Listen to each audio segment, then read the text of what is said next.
السلام علیکم ویورز، چطور هستین تمامی شما؟ امیدوارم که تمام شما جور باشین، خوش باشین انشالله. اصلا اول که است بخشش میخوایم از تمامی شما که امروز نه ویدیو امروز که ما اپلود کردم این ویدیو خبر نیم منیش چی پرابلم آمده. خب این مسئله از طرف از منیه، این که است از طرف یوتیوب است. ما از طرف خود خو یک دفعه نه 5 دفعه چک کردم، از طرف از ما تمام چیز اوکیه دیگه.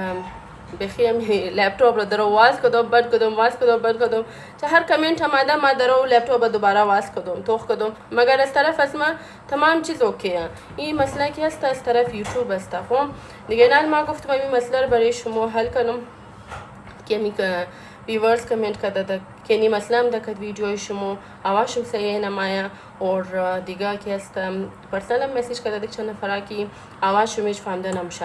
بس امروز گفتم شما را سمجھاو کنم یک دفعه که ویدیو شما چی کار کن. خب امی ویدیو Q&A والا مو ویدیو که آواز صحیح نماده دمانی امروز ویدیو بورین دبال که است یک دانه آپشن سیتینگ بله سیتینگ کلیک کن بس لیست واز میشه بس ما اودیو ترک بله اودیو ترک کلیک کن بس یک نو لیست دیگه واز میشه ما اینا لگه شد برای شما پورا اسکرین ریکوردم مونم بله اودیو ترک کلیک کن بس ما اوریجینال خب اونجی انگلیش یونایتد هم است هندی اوریجینال هم است شما بله اونمزو هندی اوریجینال کلیک کن تاکه مو اوریجینال ساوند کی از ما است امو برای شما باید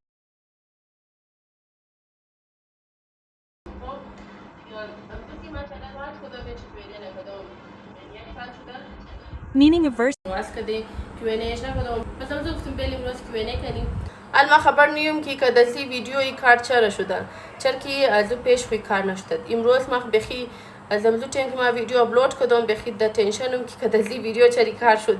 خب خیر ما مسئله زیرم حل زیر پیدا کردم دیگه این علی گفتم که شما میگفت شیر کنم تاکي امی پرابلم شما حل شونه که ویدیو صحیح نماده باشه یا کایندلی بوری نمیکار کنین ما این دمنی ویدیو که است امی ما این دمنی ویدیو که است اسکرین ریکورد کردم برای شما اد کنم تاکي برای شما آسانی شونه دیگه.